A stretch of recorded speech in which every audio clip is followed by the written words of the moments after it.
दुरूद ये पढ़ मिल के पढ़ लो। अस्सलातु वस्सलामु अलैका या सय्यदी या रसूल अल्लाह।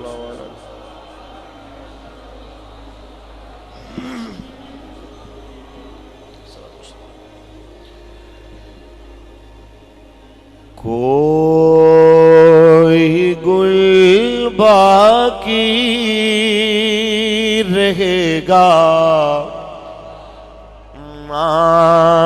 चमन रह जाएगा, बस रसूलुल्लाह का दीन हसन रह। मिलके पढ़िए, बस रसूलुल्लाह का दीन हसन रह जाएगा। नाम शान जहां मिट जाएंगे, लेकिन यहाँ नाम शान जहां मिट जाएंगे, लेकिन यहाँ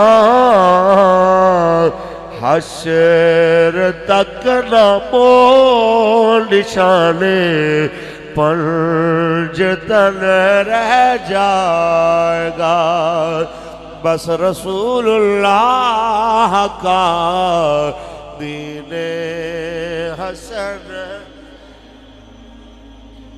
अतलसो कम ख्वाब की पोशाक पे नाज़ान हो, अतलसो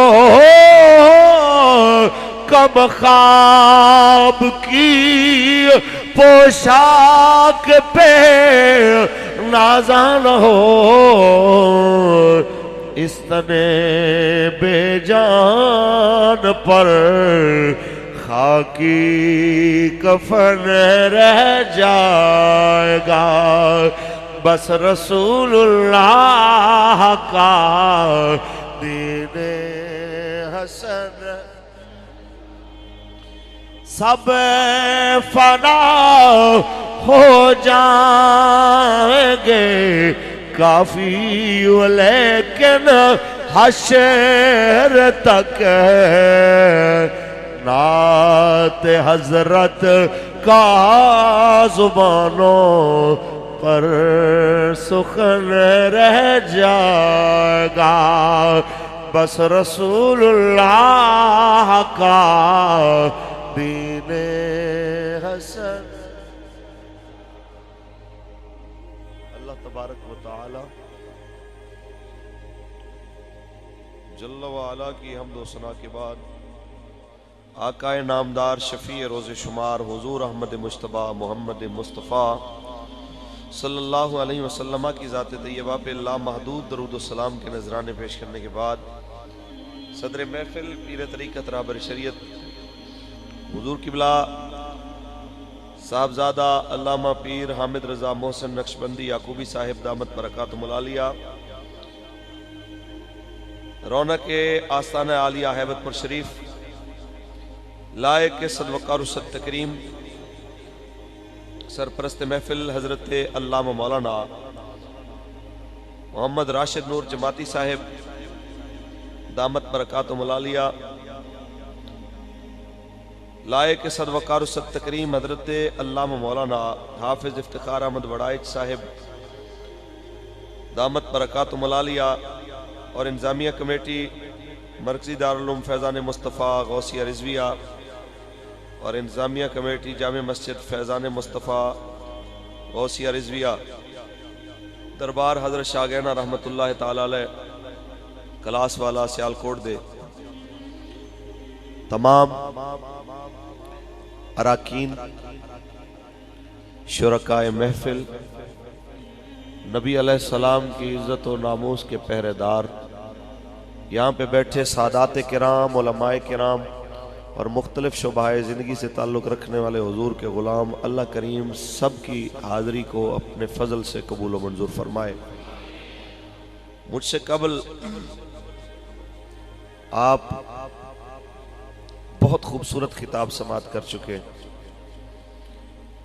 अल्लामा असदुल्ला चिश्ती साहब तरन्नुम भी और अपने किताबत के जौहर भी दिखा रहे थे आपको। उससे पहले हजरत पीर सोनामाई साहब, उन्होंने भी आपके सामने नबी अलैहिस्सलाम के दीन के हवाले से, बुजुर्गों की इज़्ज़त अफजाई के हवाले से, शान औलिया के हवाले से बातें की हैं।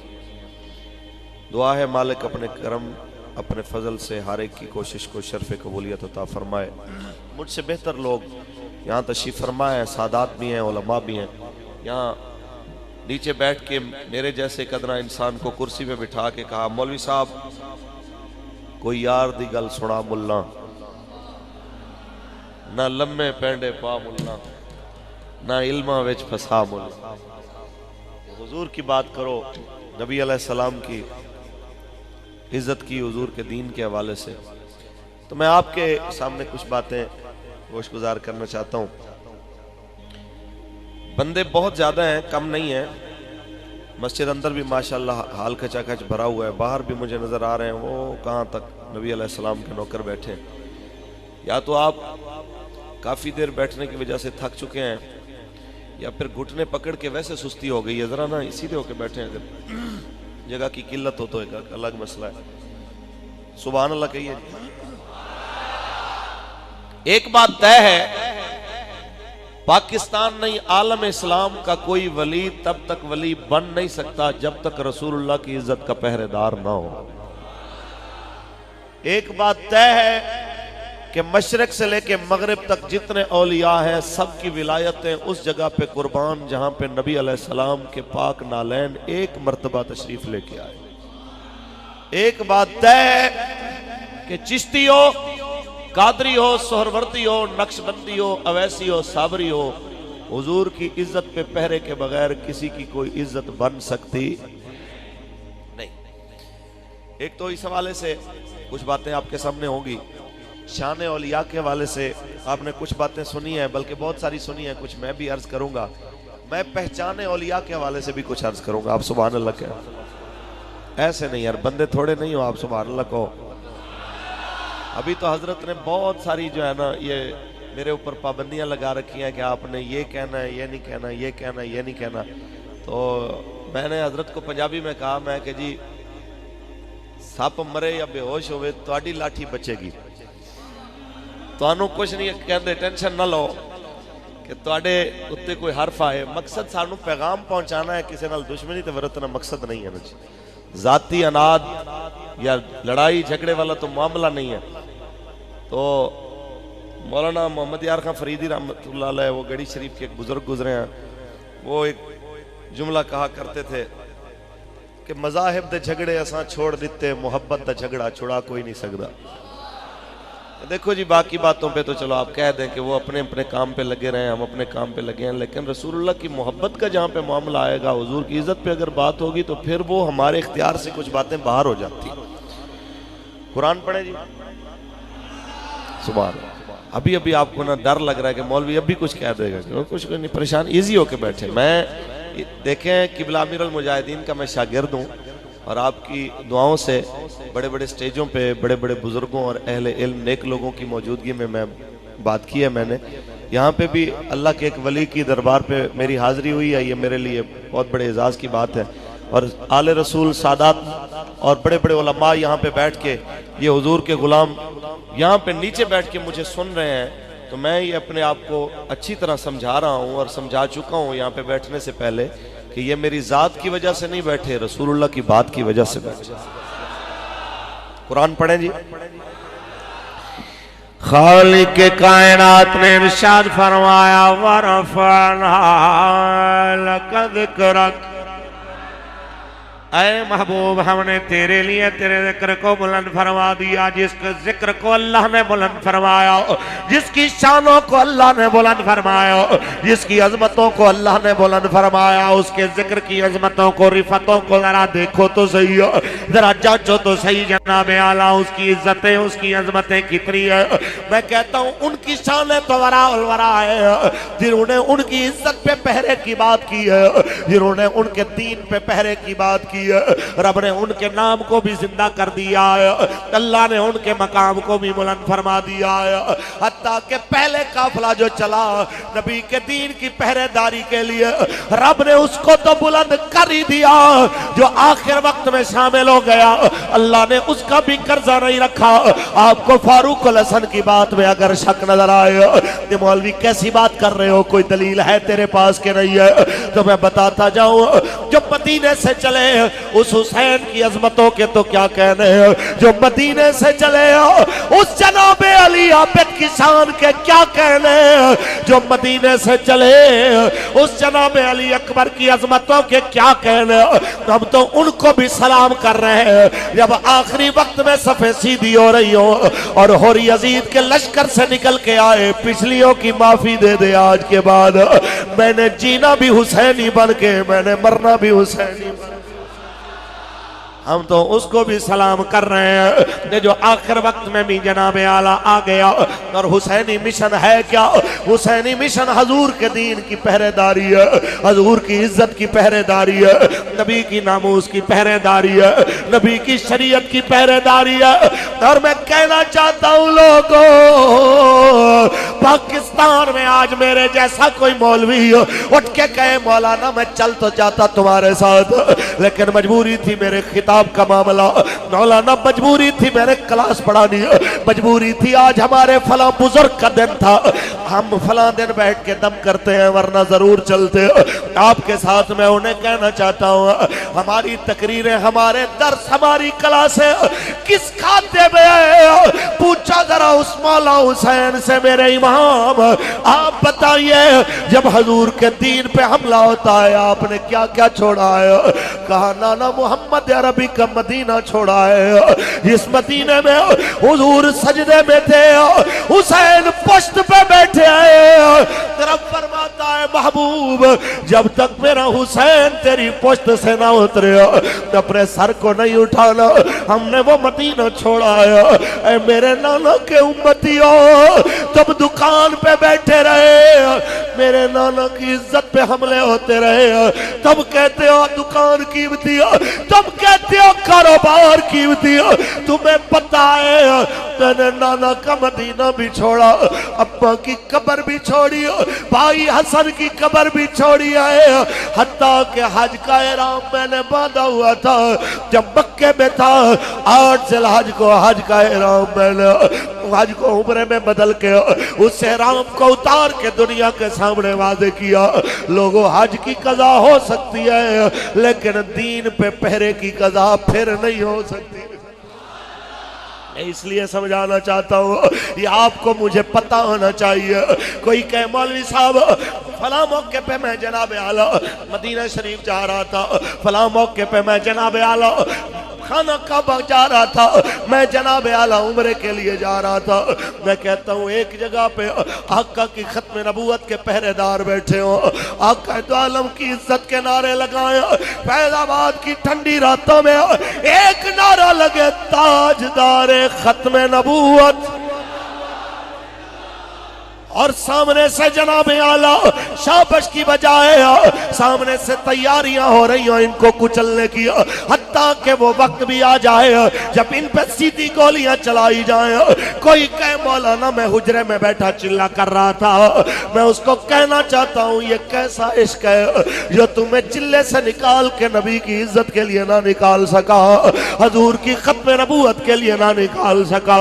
हाँ मेरे मौला हुसैन से पूछ, खाना काबा में हज के राम को छोड़ के मेरे इमाम ने दुनिया के सामने वादे कर दिया कि इश्क करदा अपनी मर्जी दे कम ना रहा वेखदा ना खुरा वेखदा, जिथे चावे झुका देवे आशिक दस, ना काबा ते ना करबला वेखदा। लब्बैक या रसूल अल्लाह लब्बैक।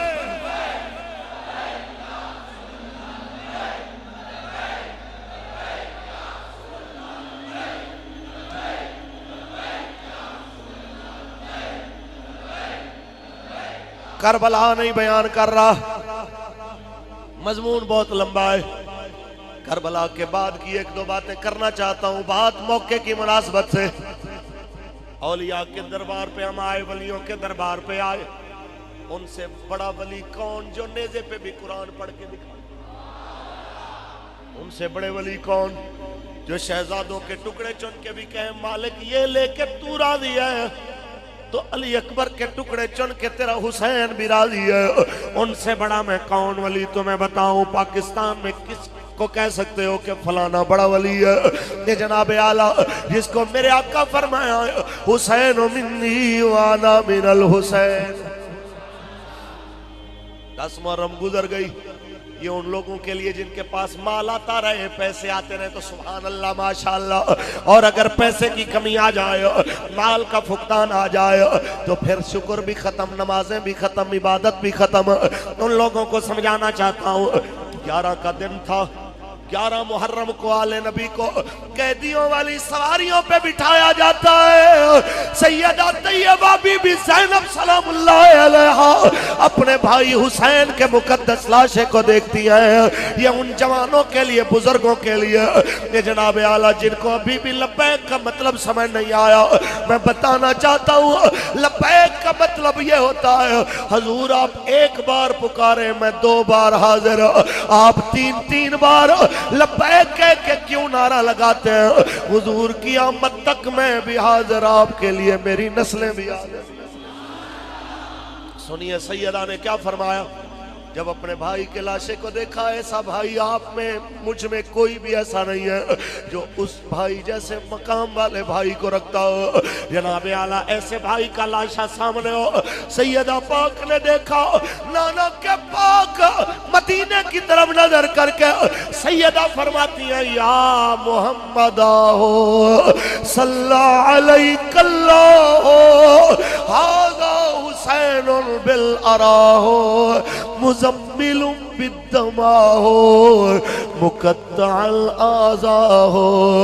मेरे नाना जी आप पे लाखों सलाम हो। जरा देखिए ना, ये आप ही का हुसैन है जो आपके सीने पे लेटा करता था, लेकिन आज हाज़ा हुसैनुल बिल अराहो, ये तो गर्म रेत पे लेटा हुआ है।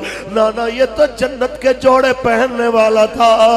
नाना जिब्रील जन्नत से जोड़े लेके जिसके दरवाजे खटकाता था, अंदर से आवाज आती थी कौन? तो जिब्रील कहता था अहले बैत का दर्जी आया है, हसनैन के जोड़े लाया है। नाना जी आपका बेटा, आपका नवासा आज जन्नत के जोड़े तो दूर रहे, आज तो ज़िरा भी उतार ली उन्होंने।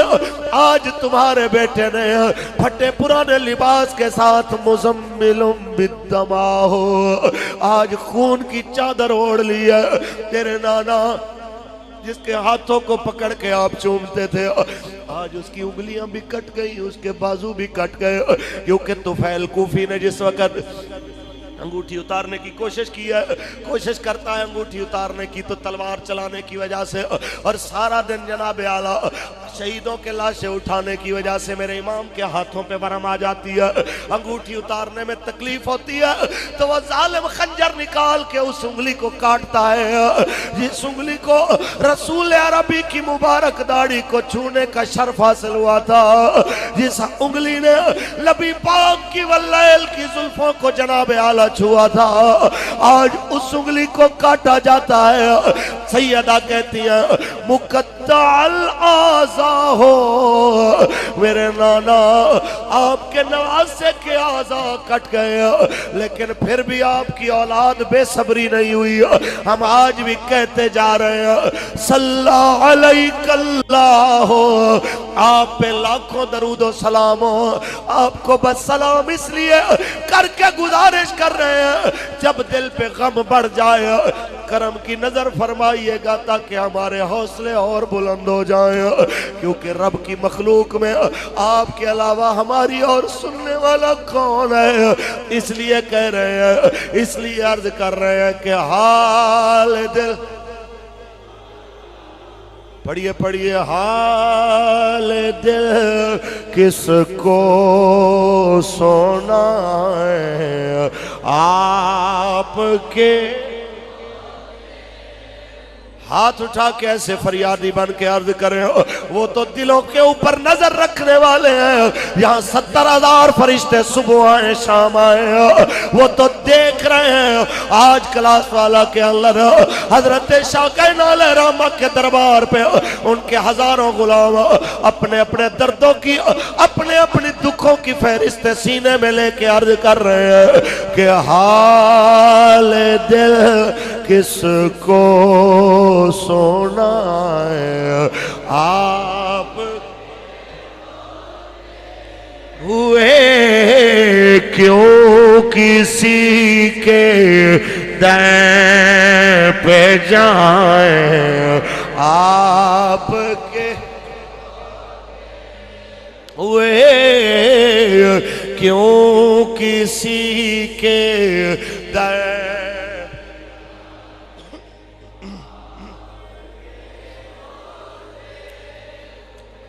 क्यों किसी के दर पे जाए आप।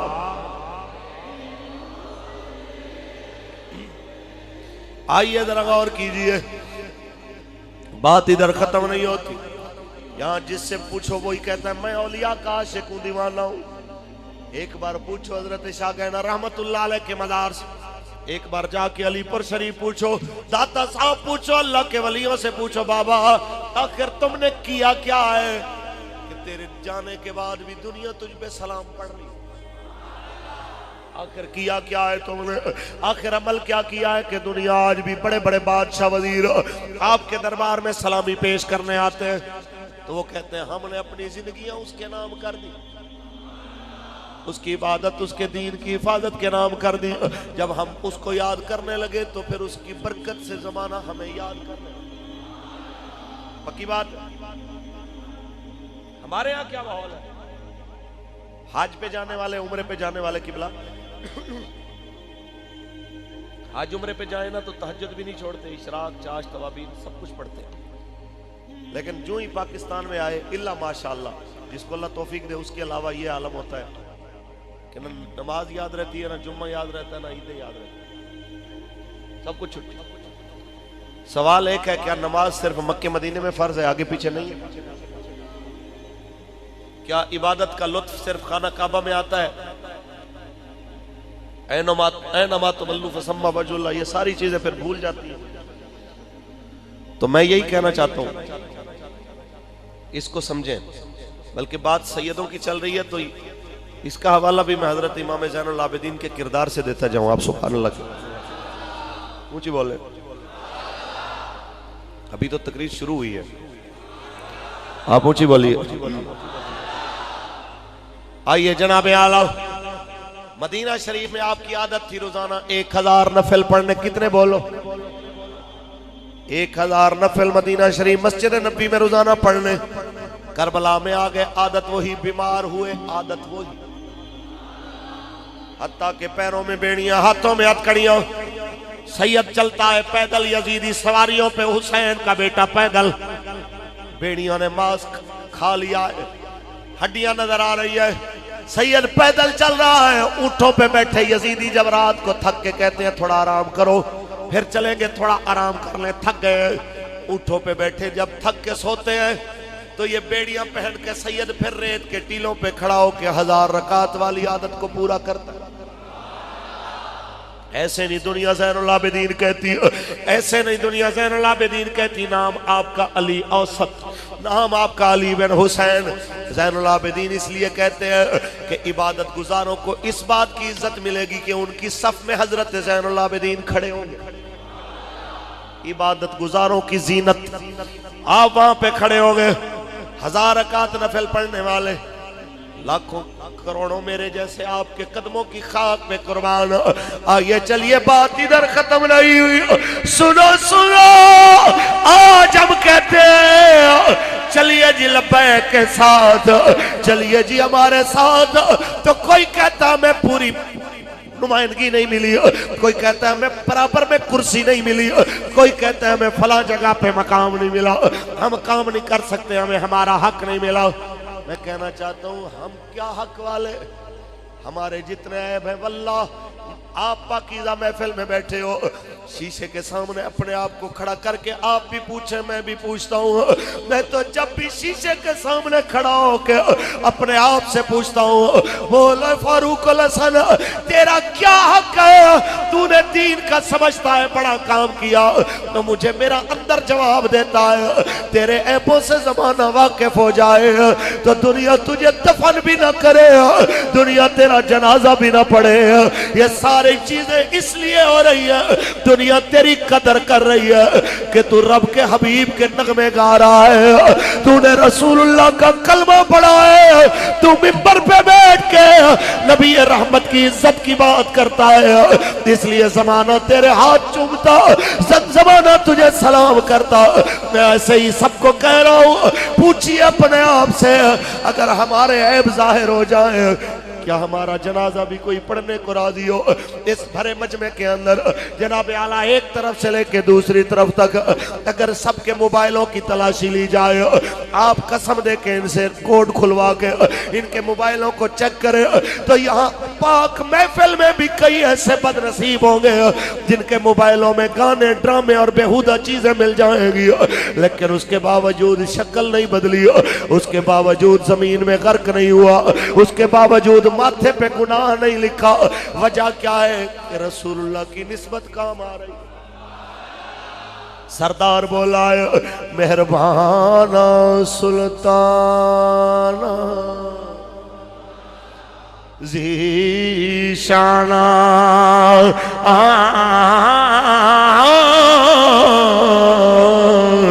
वड्डे करम कमाए भला हुई कखा विचे रुल दे सन बख्त मेरे ओ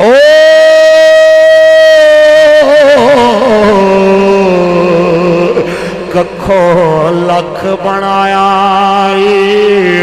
भला होई कलर शोर जमीन च मेहरबाना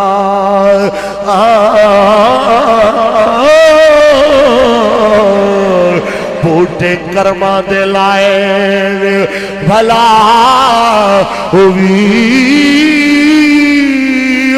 पता सारा सरदार नू किते आंदा हो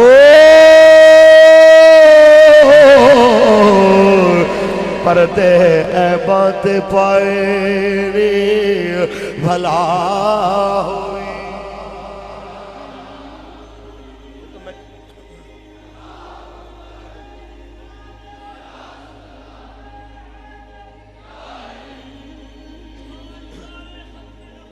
जिंदा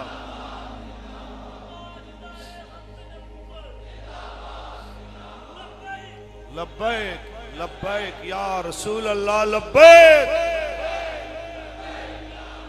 दोनों हाथ उठा के नारा लगाना है हुजूर का, तो फिर ईमानदारी से लगाए लब्बैक लब्बैक या रसूल अल्लाह लब्बैक।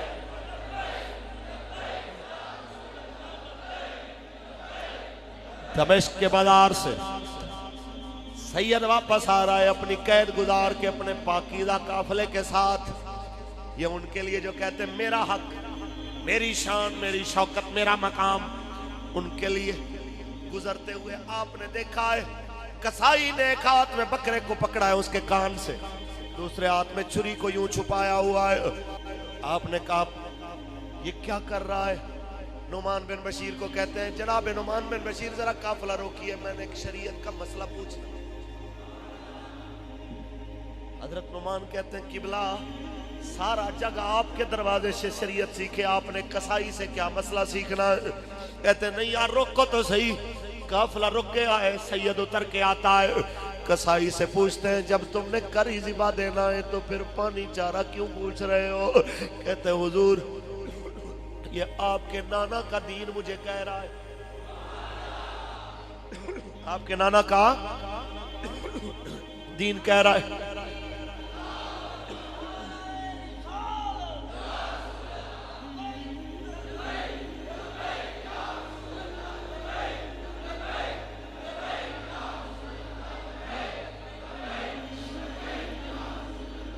आपके नाना का दीन कह रहा है। सैयद फरमाता है मेरे नाने का दीन तुम्हें क्या कहता है? कसाई कहता है हुजूर आपके नाना का दीन कहता है बकरे को या जानवर को भूखा ज़िबा नहीं करना चाहिए। सैयद की आंखों में आंसू, करबला का मंजर सामने। फिर कहते हैं और मेरे नाना का दीन तुम्हें क्या कहता है? कहता है जी आपके नाना का दीन कहता है जानवर को प्यासा भी नहीं ज़िबा करना चाहिए। आप फरमाते हैं और क्या कहता है दीन इस्लाम?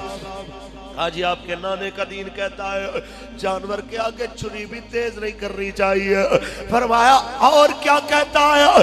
कहा हुजूर दीन कहता है जानवर के आगे उसके बच्चे को भी ज़िबा नहीं करना चाहिए। एक जानवर के आगे दूसरा जानवर भी ज़िबा नहीं करना चाहिए। जब आपने इतना सुना मुंह मदीने की तरफ करके कहते ना ना आप देख रहे हैं ना जितना एक कसाई जानवर को ज़िबा से पहले हक देता है आपकी औलाद को इतना भी हक नहीं मिला। आप गवा रहिएगा हम करबला में भी राजी थे, हम शाम हम कूफे में भी मालिक तेरी रजा पे राजी है। दुनिया याद करेगी कि सैयदों ने कुर्बानी दी है लेकिन जुबान पे गिला नहीं लेके।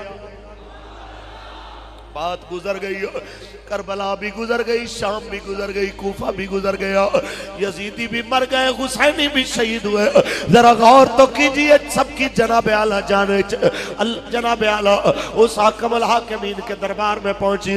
लेकिन एक बात तय, किसी ने पैसों की खातिर आखिरत गंदी की, किसी ने हुकूमती नौकरी के लिए अपनी आखिरत को बर्बाद कर दिया, और कोई ऐसा था जो भूखा प्यासा रह के भी दीन का पहरेदार रहा। इसलिए आपके आगे हाथ जोड़ के तहरीक लब्बैक या रसूल अल्लाह का एक अदना सा नौकर आपको पैगाम देना चाहता है। मत सुनो हमारी लंबी लंबी तकरीरें, पर इतना पैगाम तो दिल में रखो, इतना तो दिल में जगह दो ना यार हमारी बात को। इतना तो हमारा हक बनता है तुम्हें पैगाम देना। अगर वाकई आले रसूल को मानने वाले हो कम से कम बात हक की तो करो। देखो तो सही करबला को रस्म समझ के ना सुनो, इसको मिशन समझ के सुनो। अगर रस्म समझ के सुनोगे तो महफिल में हुसैनी बन के बैठे रहोगे, बाहर जाके यजीदी बदमाशों के साथ खड़े होगे। कभी किसी डाकू का झंडा घर पे लगाओगे, कभी किसी बदमाश का झंडा घर पे लगाओगे। हम कहना चाहते हैं इधर हुसैनी हो, हुसैन के गम में रोने वाले हो तो मैदान में भी हुसैनी बन के खड़े हो जाओ, हुसैन के नाना की इज्जत के पहरेदार बन के। वक्त गुजर जाएगा, बात याद रह जाएगी। वारिस शाह बोला है कि काफ कखा दिया कुलिया रैन खलियां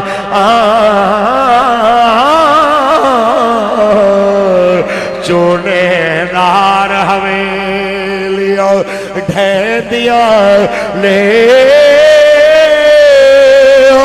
वेले औखड़े सौखड़े लग जांदे हो।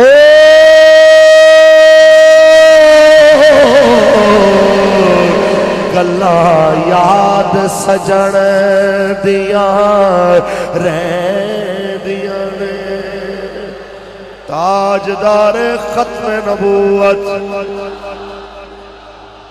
ताजदार खत्म नबूवत। और कुछ नहीं चाहते, हम इतना चाहते हैं कि पाकिस्तान हुजूर के नाम पे बना है, यहाँ निजाम भी हुजूर वाला होना चाहिए। यहाँ बच्चों की दस्तार बंदी हुई, जिन्होंने कुरान सीने में उतारा उनकी दस्तार बंदी हुई। मेरा एक सवाल है, आज जिन बच्चों की दस्तार बंदी में कोई MP MLA आके इनको 50-50 हजार लाख रुपए का गिफ्ट क्यों नहीं दे के गया? जो कॉलेज में नाचती लड़कियों को 5-5 10-10 लाख का चेक दे के आता है, उसको मदरसे में आके 50 हजार का चेक देते हुए क्यों फालिज हो जाता है? मेरा सवाल सिर्फ इतना है, जिस मुआशरे में नाचने वालों को इज्जत मिले, कुरान वाले बेइज्जत हो जाए, जिस मुआशरे में अंग्रेजों की टाई कोट पहनने वाले को आबरू मिले, लेकिन अमामा पहनने वाला और नबी की सुन्नत चेहरे पे सजाने वाला रुसवा हो जाए, उस मुआशरे में आप तब्दीली और तरक्की की बात करते हैं। ना मुसलमानों, भूल जाओ ये ख्वाब है दीवाने का, तब्दीली कभी भी जरदारी नवाज इमरान से नहीं आएगी, तब्दीली जब भी आएगी मोहम्मद अरबी के कुरान और इस्लाम से आएगी। पाकिस्तान का मतलब क्या? दस्तूर रियासत क्या होगा? ताजदार खत्म नबूवत। कहते हैं मौलवी सख्त बात कर गया, मैं कोई सख्त नहीं करता बात। ये मैं हाथ जोड़ के यहाँ बैठे बुजुर्गों से एक सवाल करना चाहता हूँ। ओ बॉर्डर पे बसने वालों, ये तुमसे थोड़े ही फासले पे बॉर्डर है, यहाँ जरा जाके पूछो मुसलमानों से कि जब जंग शुरू होती है तो कितना तुम पे रहम करता है हिंदू, तो तुम्हें पता चलेगा ना तेरे जानवर महफूज, ना तेरा बूढ़ा महफूज, ना बच्चे महफूज, ना तेरा स्कूल महफूज। मैं कहना चाहता हूँ काफिर तुमसे नफरत करता है तो फिर तू उस मुल्क को अपना पसंदीदा मुल्क क्यों करार देता है? जब हिंदू तुम्हारे जानवर को भी जिंदा रहने का हक नहीं देना चाहता, तो आज तेरे घर घर में हिंदू की फिल्म चल रही हो, उसका ड्रामा, उसका कल्चर चल रहा हो। कल की बात थी, पूछिए इस बुजुर्ग से, बाबा जी से, सफेद दाढ़ी वाले बुजुर्गों से, बाबा जी बताइए तो सही हमारे घरों का क्या माहौल था, बताइए तो सही ना बाबा जी। तो ये बाबा बताता है कि जनाब जब निकाह होता था तो मस्जिद में होता था, जब बेटी रुखसत करते थे बावजूद रुखसत होती, बेटी गानों की आवाज में रुखसत नहीं होती थी, बेटी अल्लाह के कुरान के साए में रुखसत होती थी, ऐसे होता था। तो फिर जब बेटियों को इस तरह से रुखसत किया जाता था और बेटों की शादी इस तरह दीन के अहकाम के ताबे रखी जाती थी, तो अल्लाह बेटे भी फिर उसके नतीजे में हजरत जमात अली शाह लजपाल जैसे अता फरमाता, हजरत शाहगैना जैसे जनाब अजीम लोग पैदा होते थे कि जब माएँ नेक होती थी, जब बाप नेक होता था, जिनकी पहली रात सुहाग रात की इशा और तहज्जुद कज़ा नहीं होती थी, तो अल्लाह ताला उनकी फिर नस्लों में भी बरकतें अता फरमा देता था। यहाँ पे क्या होता है कि कभी बेटी को कुरान देने वाले आज बेटी को LCD देते हैं, साथ में जनाब बड़ी स्क्रीन और सारी चीजें, ये दे के क्या साबित करना चाहते हैं कि जो बेटी पहले कुरान पढ़ती थी अब टीवी में गुम रहे, फिल्मों में गुम रहे। पहले सास की इज्जत होती थी इसलिए कि सास भी सुबह सुबह उठ के बावजूद तहज्जुद पढ़ने के बाद, जब वो क्या कहा जाए उसको, पंजाबी में कहते हैं दूध रिड़कना, तो जब वो सामने रखी हुई इस चाटी को भर के दही से जब ऐसे हाथ हिलाती थी तो वो हर बार पे कहती थी इल्लल्लाह इल्लल्लाह इल्लल्लाह। तो फिर उसके हाथ का मक्खन और उसके हाथ से बनाई गई लस्सी को खाने पीने वाले जो बच्चे होते थे उनमें भी हया होती थी। आज माँ खुद ड्रामे में बैठी है, सास और बहू उस इंडिया के कल्चर को देख रहे हैं जिसमें बहू सास को नीचा दिखाना चाहती है और सास बहू को नीचा दिखाना। यही कुछ हो रहा है कि नहीं हो रहा? आपके इलाके में शायद ना हो, मैं लाहौर की बात कर रहा हूँ, इधर भी ऐसे होती है। तो मैं यही समझा रहा हूँ कि अगर हम वाकई रसूलुल्लाह के गुलाम हैं तो सिर्फ मस्जिद में बैठ के नहीं कि इधर पे आप पूरे पूरे हुसैनी बन जाते हैं, पूरे पूरे जनाब यहाँ पे आप कहते हैं कि हुजूर के नाम पे गुलामी रसूल में मौत भी कबूल है, यहाँ पे आप मौत भी कबूल कर लेते हैं। जब मैदान में खड़े होके वक्त आता है बात करने का तो वहां किसी जालिम डाकू के आगे खड़े होके हुजूर की इज्जत की बात भी नहीं कर सकते। सड़कों नालियों के नाम पे 70 साल हो गए आप लोगों को, आज भी आपकी सड़कें मुकम्मल नहीं हुई। हर साल वोटों से पहले बनती हैं तो अल्लाह किया उसके बाद फिर इन्हीं सड़कों पे सियासत होती है। काश एक बार तुमने रसूलुल्लाह के दीन के नाम पे भी खड़े होके देखा होता, तुम्हें पता चलता ये वो दीन है जब इक़्तिदार में आता है तो हजरत बिलाल को हबशे के उस गुलाम को काबे की छत पे खड़ा कर दे। अकेला कसूर किबला अमीरों का भी नहीं, हमारे अपनों का भी कसूर है। गरीब खुद अपना हक के राय दही 5,000 में 10,000 में जब बेचता है तो फिर जाहिर है कि फिर यही कुछ होता है। आइए, अगर आप चाहते हैं कि आपकी नस्लें आबाद रहें तो इस पाकिस्तान को वो पाकिस्तान बनाएं जिसका ख्वाब हमारे बुजुर्गों ने देखा। पाकिस्तान का मतलब क्या?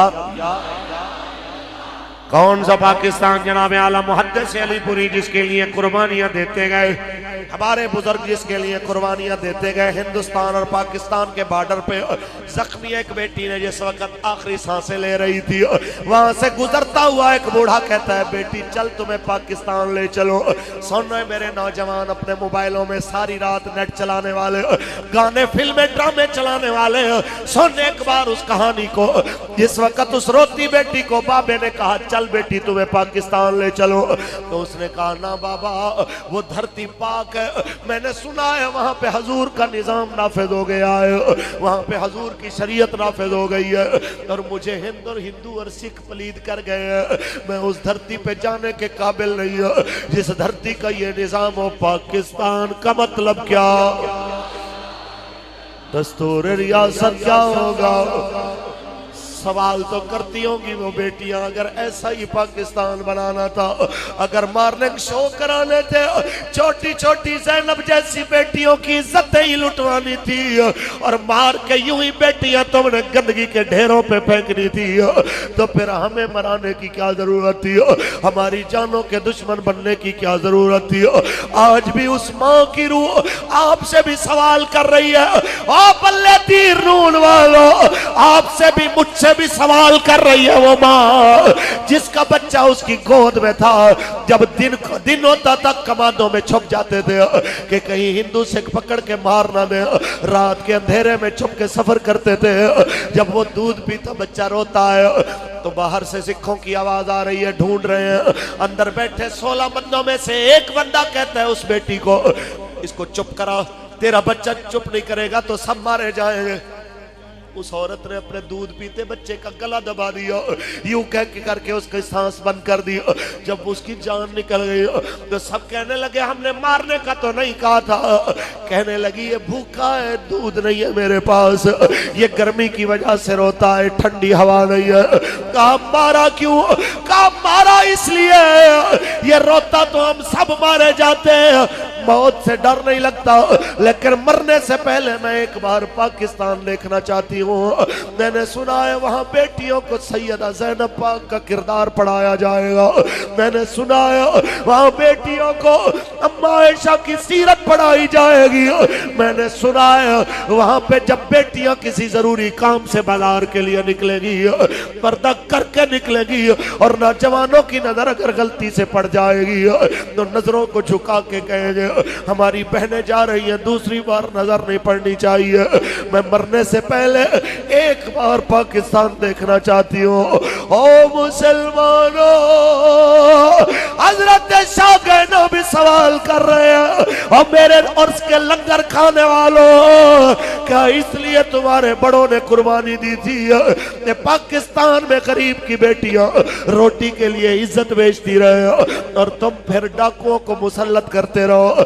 पाकिस्तान में अमीरों की जनाब आला तादाद अमीर से अमीर होती जाए, और गरीब गरीब से गरीब तर होता जाए। अमीर कब्रिस्तान पे प्लाजा बनाए, उसको भी कोई ना पूछे, और गरीब किसी कस्बे में भी अगर छापड़ा लगा के बैठा हो तो वहां पे आके हुकूमत के बदमाश उसकी झोपड़ी को गिरा के कहे तब्दीली आ गई है, यहाँ से उठा अपना झोपड़ा और निकल जा, इसलिए कि तू तजावुजात करके बैठा हुआ है। क्या ये मुसलमान की है? पाकिस्तान में गुर्बत बढ़ाने वालों, रेडियो वालों को कंगाल करने वालों, गली गली कूचे कूचे गरीब की गुर्बत का मजाक उड़ाने वालों, कैसी तब्दीली की बात करते हो? तब्दीली सीख रही है सैयदा खातून जन्नत पाक के बाबा जान से पूछो। जब एक मजदूर ने उनको हाथ मिलाया, उसके हाथों के छालों को देख के हुजूर ने फरमाया था तेरे हाथों को क्या हुआ है? कहते हुजूर मैं गरीब हूँ, मेहनत करता हूँ। मेरे आका फरमाते हाथ आगे कर, मैं तेरे हाथों को चूमना चाहता हूँ। वो रोने लग जाता है, हुजूर मैं गरीब हूँ, हमारी कोई मुआशरे में इज्जत नहीं है, आप क्यों मेरे हाथों को चूमेंगे? तो मेरे करीम आका ने फरमाया इसलिए कि मेहनत वाला तो कमतर नहीं होता। मैं ऐलान करता हूँ अल कासिब हबीबुल्लाह, मेहनत वाला अल्लाह का दोस्त होता है। सुनिए सुनिए, आज उन लोगों को आप जलील कर रहे हैं। आज आप लोग ऐलान करते हैं 4 साल तक तनख्वाह नहीं बढ़ेगी, सरकारी मुलाजमों की कैसी तरक्की की बातें करते हो। सुनो रसूलुल्लाह का दीन, मेरे आका ने उस वक्त फरमाया 3-3 महीने तनख्वाहें खाने वालों को कह रहा हूँ, 4-4 महीने की तनख्वाहें नीचे रखने वालों को कह रहा हूँ, मजदूर की मजदूरी मारने वालों को कह रहा हूँ। रसूलुल्लाह ने फरमाया एतल अजीरा अजरहू कबला अयजफा इरकहू, मजदूर की मजदूरी पसीना खुश्क होने से भी पहले दे दिया।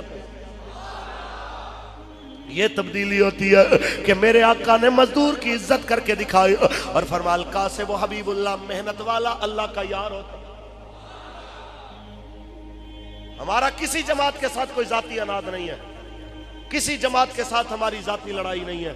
हम कहते हैं अगर बात रियासत मदीना की करते हो, रसूलुल्लाह की करते हो, तो निजाम भी रसूलुल्लाह वाला लेते।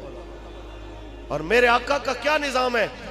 मेरे करीम आका के अपने शिकम अत्थर पे पत्थर बांधे हैं, लेकिन दरवाजे पे आया सवाली खाली नहीं गया। इसलिए अगर आप चाहते हैं कि हमारे पाक वतन के अंदर बरकतें आए, तो बरकतों का एक ही तरीका है, रसूलुल्लाह के दीन पे पहरा दे, हजूर की इज्जत की पहरेदारी करें। जज के खिलाफ बात हो तो वो कहते हैं इसको सजा मिलनी चाहिए, इसने तौहीन अदालत की है।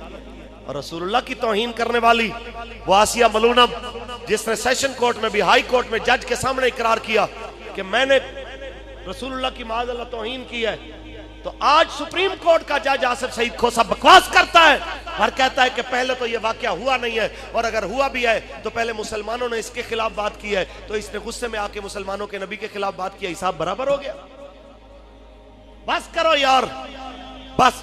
गुस्ताख रसूल की एक सजा। कलमा तो तुम लोगों ने रसूलुल्लाह का पढ़ा है, जिस ने कलमा पढ़ा है वो हमारे हाथ खड़ा करे, बात करना चाहता हूं। आप चाहते हैं कि हजूर के गुस्ताख को सजा मिलनी चाहिए। गुस्ताख रसूल की एक सजा, गुस्ताख रसूल की एक सजा। जी कानून की जनाब वैल्यू कोई नहीं। कानून की ऐसे वैल्यू होती है कि 4-4 कत्ल करने वाला रेमंड डेविस भाग जाए और नबी की इज्जत का पहरेदार गाजी मुमताज रातों रात सूली चढ़ जाए। ये कानून की इज्जत है कि पूरे पाकिस्तानियों के सीने जख्मी करके एक अमेरिकी के टेलीफोन पे आप पाकिस्तान की पॉलिसियां बदल दें। ये जनाब आला तब्दीली है। तब्दीली ये नहीं है, तब्दीली वो है जो रसूलुल्लाह लेके आए। ऊंची बोलिए। और हम इन मुसलमानों, बस आखिरी लम्हात है, इन मुसलमानों को, सारे हजूर के गुलामों को मेरा एक ही पैगाम है, ये पाकिस्तान अल्लामा इकबाल का ख्वाब है। अल्लामा इकबाल ने हमें 2 रंगी नहीं सिखाई, 1 रंगी सिखाई। इकबाल फरमाता एक बंदगी खुदाई, एक बंदगी गदाई, एक बंदगी खुदाई, एक बंदगी गदाई, या बंदाए खुदा बर, या बंदाए ज़मान। अल्लाह के बन जाओ, आपकी फसलें बरकत वाली हो जाएंगी, आपके मौसम के मुताबिक बारिशें बरसेंगी। वरना लाखों डैम बना लो, बारिश ही बरसना बंद हो जाएगी तो क्या करोगे? जमीन अपना पानी का लेवल ही नीचे ले जाए तो फिर क्या करोगे? ये याद रखो, आसमान बरकतें तब बरसाता है जब हजूर का दीन नाफिज होता है, ज़मीन बरकतें तब लुटाती है जब हजूर का दीन नाफिज होता है। अपनी नस्ल को कुरान पढ़ाएं, ऐसे इदारों के साथ अपने आप को वाबस्ता रखें। अल्लाह ताला आप सबको, मुझे मरते दम तक रसूलुल्लाह के दीन का वफादार रखे।